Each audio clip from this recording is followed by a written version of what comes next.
Kokį šaldytuvą žadate pirkti? Aišku, pati geriausia.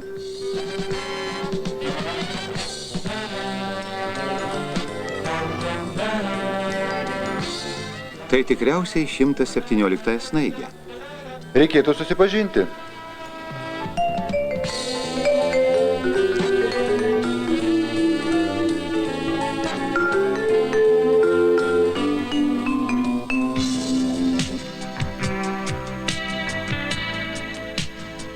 Alytus. Čia gimsta lietuviškos snaigės.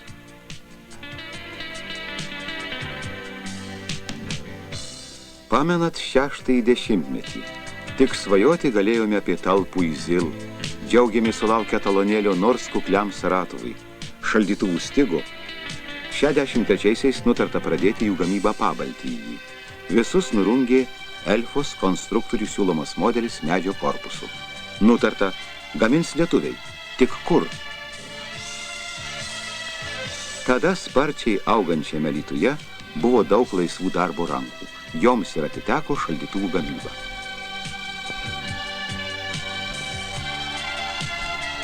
Dabar kiekvienas alytiškis žino tą aukštą pastatą miesto pakraštyje.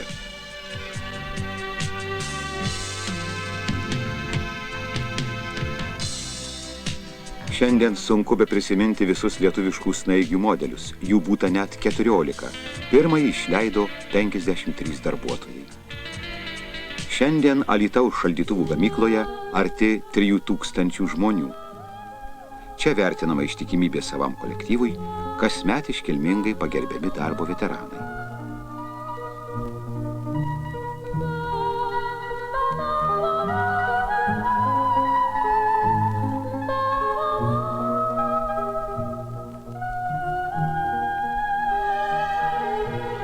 Kiekviena praėjusi diena jau istorija, jos nevalia pamiršti.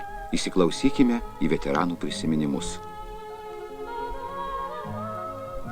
Dabar man 42 metai, gamykloje pradėjau dirbti 17 metų. Pradėjau dirbti prieš 25 metus, čia aišku buvo gryni laukai, pradėjom nuovavo, reiškia, užkulisiuose buvom prie mašinų gamyklos. Atėjau dirbti į šaldytuvų gamyklą, baigęs Alytaus politechnikumą. Vėliau baigiau Kauno politechnikos institutą. Dabar dirbu šaldymo agregatų techninės kontrolės vyrmeistru.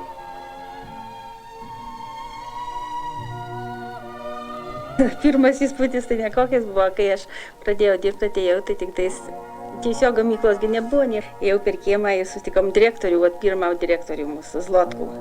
Susitikom, sakom, ar nematėt, paklausėm, sakom, ar nežinot, kur čia šaldytuvų gamykla randasi. O direktorius sako, tai ko jūs norite? Nugi sakom, norim direktorius matyti, girdėjom, kad yra čia. Sako, tai aš pats būsiu. Nu ir paskui mes nuėjom, sako, tai eina mergaitės, mes dvi buvom. Dar viena mergaitė draugė mano tokia, jekniuk buvo. Nu ir nuėjom mes pas direktorių, tai ėjom, jis mus įsivedė į tokį, buvo ten mašinų gamyklos turbūt sandėlys, kas ten. Nė grindų nieko nebuvo, taip jau visai buvo. Tai atsinešėjom stalą, tokį susieškojom, paprasčiausias sandėlys buvo. Net nebuvo patalpų, pačios gamyklos nebuvo, buvo tik tais mašinų gamyklos sandėlys. Ir tam sandėlį davė patalpas. Mes pradėjom nuo darbo stalų, kėdės gaminomės pradžioj, dar kad įsiruošti darbo vietas. Paskui po truputį darė cekas įrankius, jau reikėjo gaminti, aš specialybė buvo mano įrankininkas. Jau paskui pradėjau po truputį šaldytuvus leisti.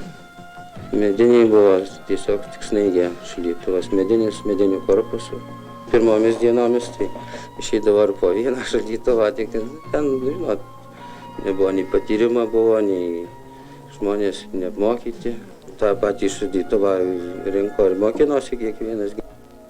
Valgydavom, buvo valgykla mašinų gamyklos, bet daugumoje savo lauknešėlį atsinešdavo visi. Sumuštinį kokį, duonos, arbatos, taip ir papietauju. Atlyginimai 180. Nugrimzdo praeitin pirmieji nesklandumai.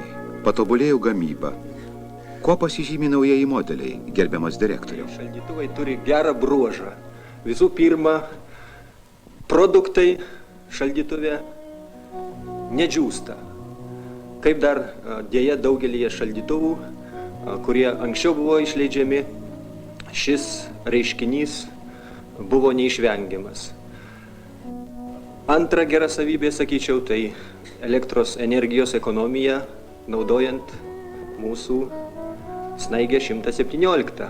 Elektros energijos panaudojimas šiame šaldytuve atitinka europietiškus standartus, taip pat elektrosaugos reikalavimai atitinka šiuos standartus.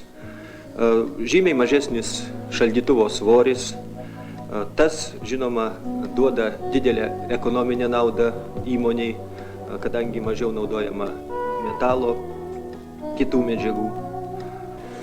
Ir aš atėjau ir inžinierius sako, dirbsi šaldymo agregatų bare technologam. Parodė, tai buvo, kaip sako, 4 sienos ir lubos, daugiau nieko nebuvo. Visi buvo susirinkę, ką tik tai baigėm institutą ir politechnikumą. Nu ir pradėjom darbą, prasidėjo montažas, rinkom pirmuosius kompresorius į pirmąjį agregatą. Prieš pietus surinkom vieną agregatą, paleidom jį, padirbo porą minučių ir jau išėjo iš rikiuotės. Surinkom antrą, tas pasikartojo. Perpėm tą kompresorių, pažiūrėti, atidarėm kompresorių, pažiūrėti, dėl ko jisai nedirbam. Ir pasirodo, kad surinkėja kompresorių atvirkščiai surinko. Parodėmės jai, kaip reikia rinkti, surinkom ir viskas pradėjo eiti, viskas gerai ir prasidėjo gamyba.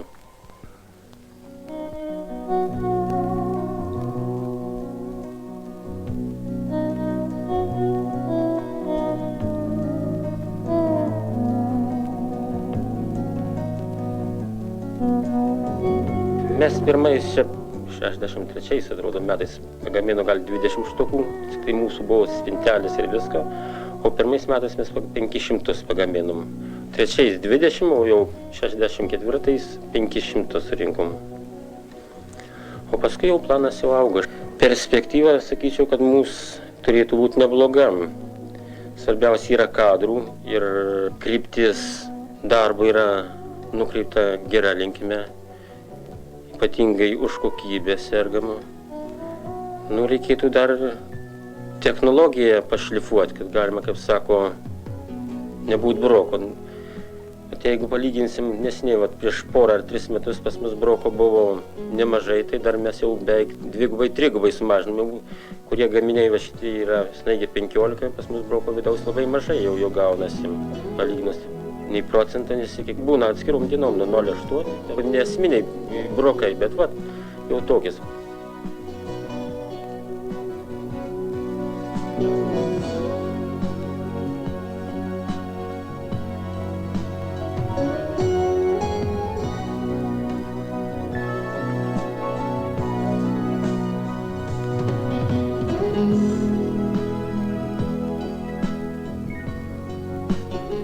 Tarybų sąjunga iki šiol gamino per 50 modelių buitinių šaldytuvų, bet vieno atsarginėmis dalimis nesuremontuosi kito.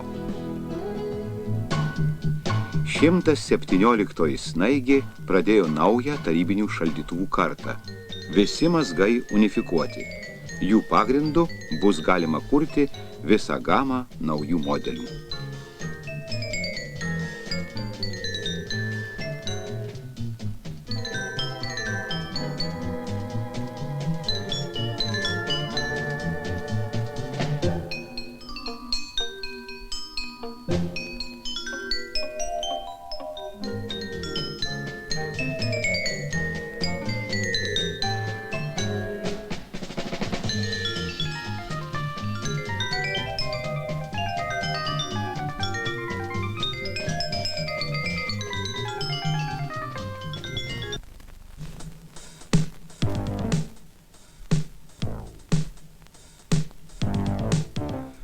Pabodo metų metais medicinos įrangą primenantis baltų šaldytuvų sterilumas.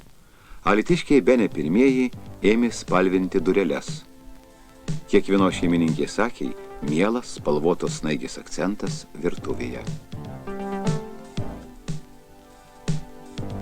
O gamintojų fantazija nesenka. Maždaug po 10-15 metų sakyčiau, kad pasikeis stipriai šaldytuvas savo ir išvaizdą, ir konstrukciją, ir jo techniniais parametrais. Ir jie turėtų, pagal mane, ne vien kaip šaldytuvas būti, turėtų atlikti ir kitokias funkcijas, kaip ir šaldytuvas. Turėtų pas mus gali atsirasti ir ledų gamybos šaldytuvai, alaus baram, čia vaisim, kavinim.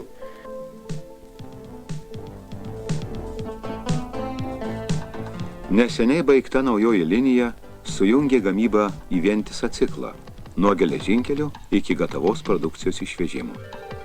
Šiandien kas 32 sekundės nuo konvejerio nueina snaigė. Lietuviškus šaldytuvus vertina ne vien mūsų šalyje, juos mielai perka vengrai, bulgarai, lenkai.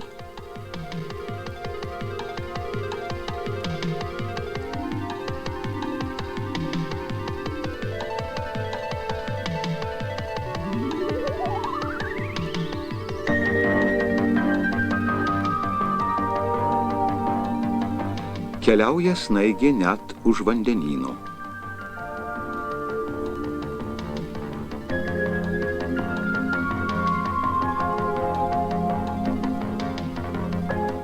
Kolektyvai nėra kada mušti pergalių būgnus, trimituoti fanfarus, kasdien vyksta įtemptas darbas. Bet kiekvienas jaučia, ką darome sau. Gal todėl ir ilsėtis mėgsta visi drauge, su šokiu daina mielai bendraudami. Tai irgi kolektyvo tradicija.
Jau netolimoje perspektyvoje gamyklos kolektyvas numato gaminti naują produkciją, šaldiklius, kurie taip pat atitiks šiuolaikinius vartotojų poreikius, leis užšaldyti produktus iki žemų temperatūrų -18, -24 laipsnių.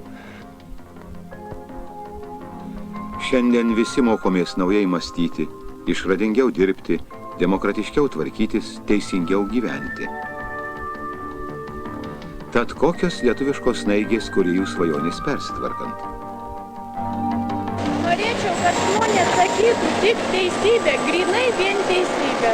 Norėčiau, kad didesnį dėmesį skirtų jaunimui, daugiau skirtų vadovaujančių postų, kad daugiau pasitikėtų mumis jaunimu ir viskas bus tvarkoje.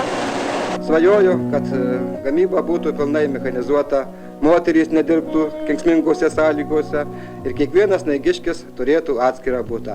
Tai yra mano pagrindinė svajonė. Norėčiau palinkėti, kad persitvarkymo metu popierių šūsnis būtų sumažintos iki minimumo, o kad žmogaus žodis taptų daugiau svaresnis negu kad popierio lapai. Aš noriu, kad žmonės mažiau šnekėtų, o daugiau dirbtų ir gerai. Mano svajonė, kad visi sumanymai mūsų dirbančiųjų būtų įgyvendinti, o jų yra daug. Taip pat, kad mūsų žmonės, mūsų kolektyvas galėtų būti savistovesnis, kad būtų galima pareikšti iniciatyvos daugiau. Ir taip pat norėčiau, kad mūsų snaigiečių kiltų gerovė ir dvasinis jų lygis.